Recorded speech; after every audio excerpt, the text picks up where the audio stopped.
রাজ্যের মানুষের বিপুল প্রত্যাশা নিয়ে শুভেন্দু অধিকারী সরকার 100 দিন পার করলো। যদিও কাজের সময় নিরিখেই সময়টা খুব বেশি দিন নয়, কিন্তু এই সরকার প্রথম থেকে একটা নির্দিষ্ট লক্ষ্য এবং ভিশন নিয়ে কাজ করছে, বিশেষত শিল্পক্ষেত্রে, বিনিয়োগের ক্ষেত্রে বা কর্মসংস্থানের ক্ষেত্রে। ইতিমধ্যে বিভিন্ন প্রকল্পের সূচনা হয়েছে, আরও বিভিন্ন প্রকল্প পাইপলাইনে রয়েছে। আমরা একাধিকবার এই নিয়ে আলোচনাও করেছি। কিন্তু এই মুহূর্তে একটা বড় খবর আসছে আমাদের কাছে, একটা ইঙ্গিত রয়েছে, যেটা হচ্ছে যে সেপ্টেম্বর মাসে রাজ্য জুড়ে একটা বিপুল কর্মযজ্ঞ শুরু হতে চলেছে। তার অর্থ কি? নতুন করে আরও বেশ কিছু বিনিয়োগ, বেশ কিছু কর্মসংস্থানের সুযোগ তৈরি হওয়া রাজ্যের মানুষের জন্য নিশ্চিতভাবেই ভালো খবর। আমি এ নিয়ে বিস্তারিত কথা বলবো। আমার সঙ্গে রয়েছেন দ্য ওয়ালের editor in chief Shankhadeep Das. 100 দিন পার করলো সরকার, এবং সেক্ষেত্রে দু চারটে তো বিক্ষিপ্ত কিছু নেতিবাচক বিষয় থাকবে একটা সরকার চালাতে গেলে। তার বাইরে একটা নির্দিষ্ট লক্ষ্য কিন্তু সরকারের রয়েছে, বিশেষ করে বিনিয়োগ, শিল্প, একটা রোডম্যাপ পাওয়া যাচ্ছে। এর আগেও আমরা আলোচনা করেছি, তুমি একাধিক ভালো খবর দর্শকদের জন্য দিয়েছো। এবার কাল আমাদের দ্য ওয়ালের অনুষ্ঠানে, বই প্রকাশ অনুষ্ঠানে মুখ্যমন্ত্রী বেশ কিছু চমকপ্রদ ইঙ্গিত দিলেন। কি বলবে তুমি?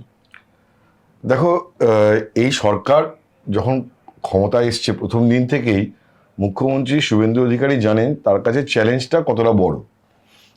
তার কারণ হচ্ছে যে আর্থিকভাবে দুর্বল একটি রাজ্য, ঋণভারে জর্জর রাজ্য, যেখানে সরকারের ফিসকাল স্পেসটা খুব ন্যারো।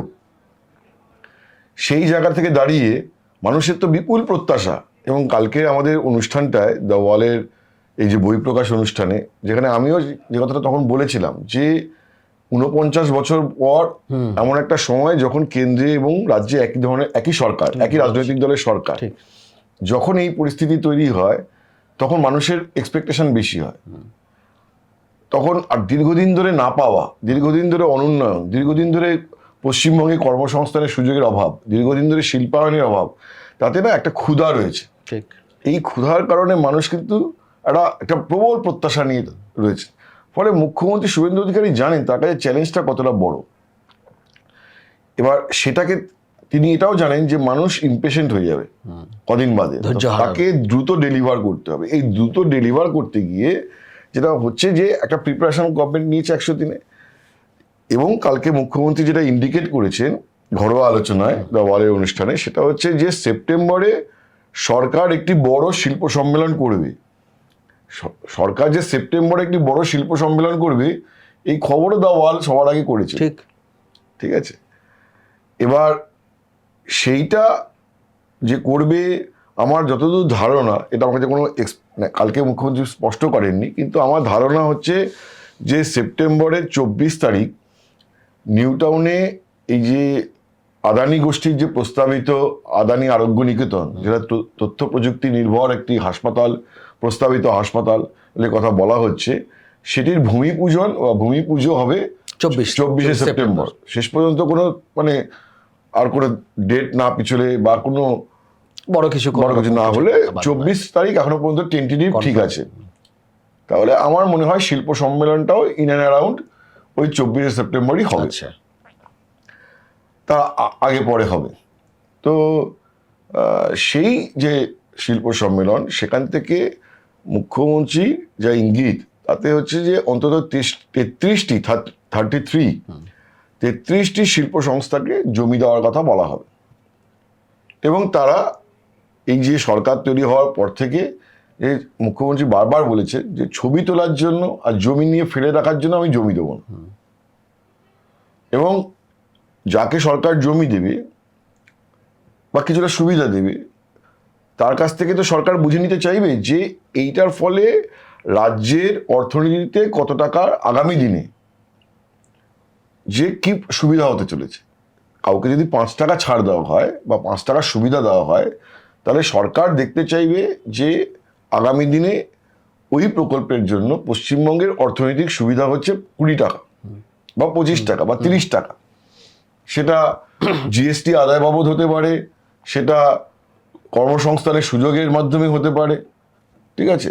যে কর্মসংস্থানের সুযোগ মানে হচ্ছে যে ধরো ওইখান থেকে যেখানে 5 টাকা সরকার সুবিধা দিল, সেখানে প্রচুর মানুষের কর্মসংস্থানের ফলে স্টেটের ইকোনমিতে 10 টাকা এলো, একদম জিএসটি বাবদ আরো 5 টাকা এলো।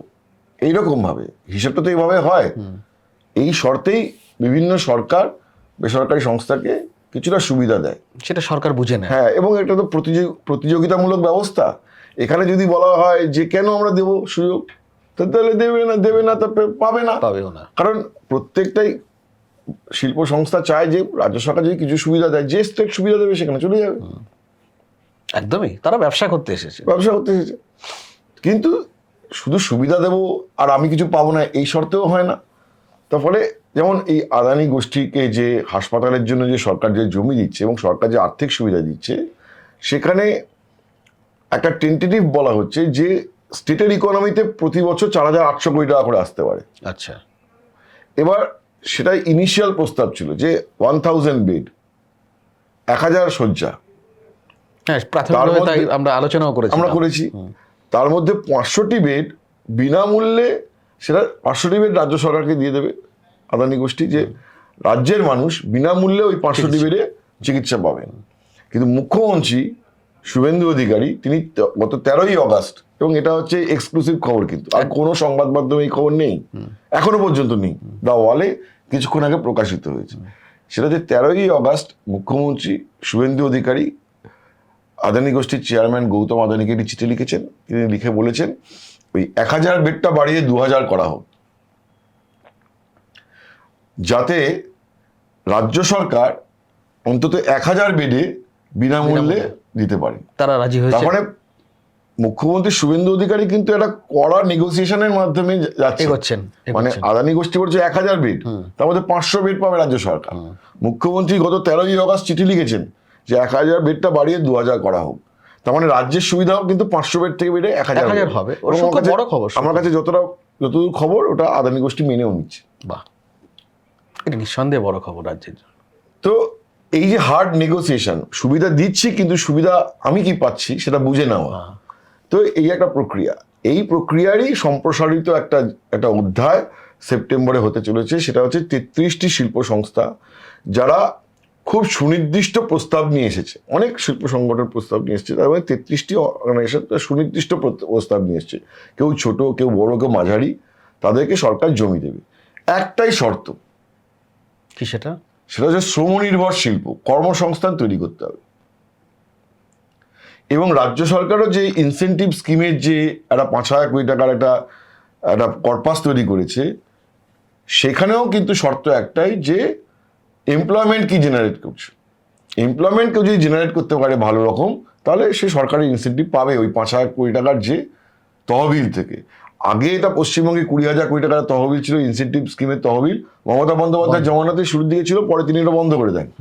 করে তিনি ওই যে সোশ্যাল সেক্টরে এই টাকাটা স্পেন্ড করতে শুরু করেন, যেটা আমরা কথা মানে খয়রাতি বলি, লক্ষ্মীর ভান্ডার, ফকির ভান্ডার, এখানে টাকা চলে যায়, সামাজিক প্রকল্প।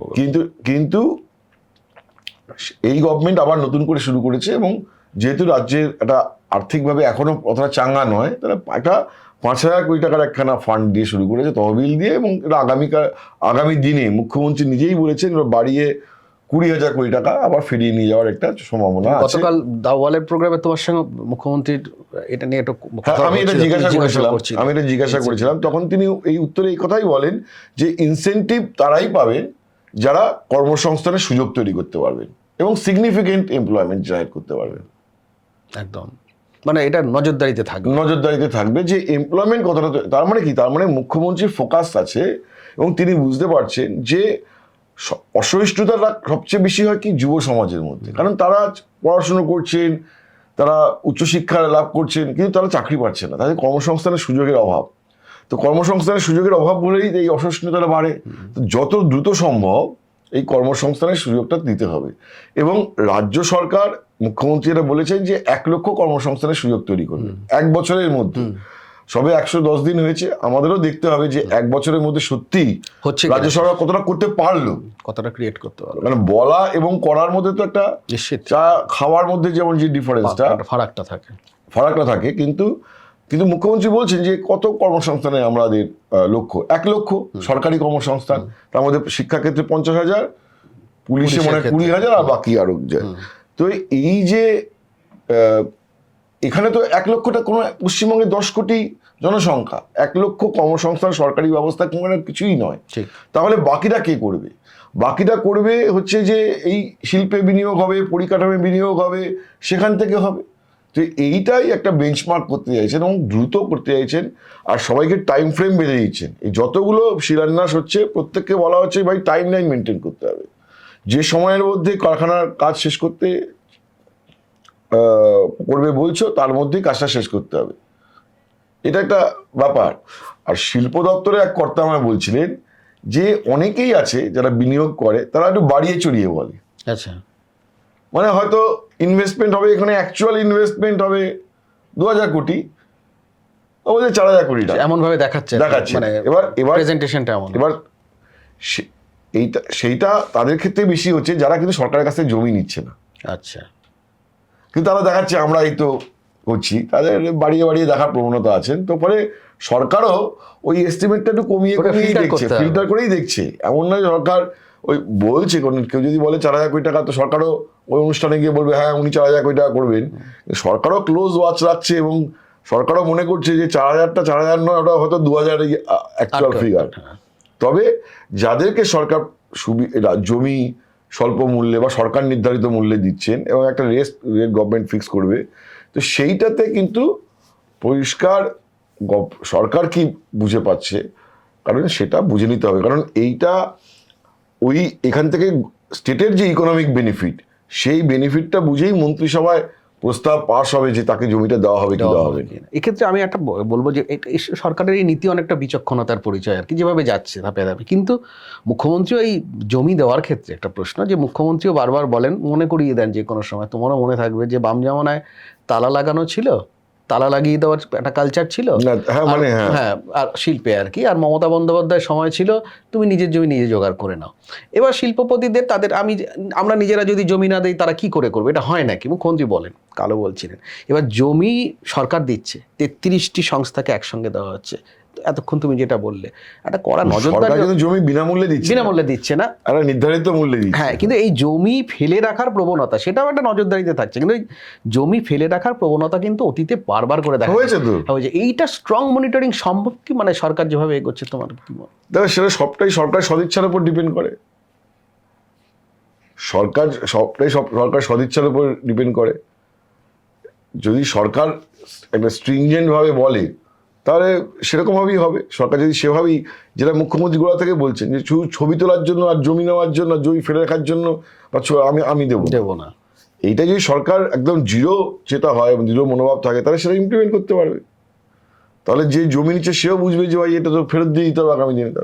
এবং কর্মসংস্থানমুখী কিছু একটা করতে হবে আর কি, যেখান থেকে নতুন করে কর্মসংস্থান তৈরি হতে পারে। আর একটা কথা তুমি দেখো, যে এই যেখান থেকে এই জমির বিতর্কটা শুরু হয়, সিঙ্গুর বা নন্দীগ্রাম, তখন যখন 100 বছরের পুরনো জমি অধিগ্রহণ আইন যখন সংশোধন হয়, তখন আমি দিল্লিতে সাংবাদিকতা করি, যে এই যে একটা হিউজ ডিবেট, আলোচনা, সংশোধিত যখন বিল আনা হয়, তখন একটা বিস্তর একটা ব্যাপক আলোচনা হয়েছিল। ঠিক আছে, মানে ইন্ডাস্ট্রি এক্সপার্ট বা ইকোনমিক্স, তাদের একটা নিয়ে যোজনা কমিশন, তৎকালীন যোজনা কমিশন, সবাই মিলে আলোচনা করেছে। এবং সেখানে একটা জিনিস স্পষ্টভাবে উঠে এসেছিল, এবং যেটা তৎকালীন প্রধানমন্ত্রী মনমোহন সিংও বিশ্বাস করতেন, যে একা শিল্পের হাতে যদি জমি অধিগ্রহণ ছেড়ে দেওয়া হয় তাহলে একটা মুশকিল আছে।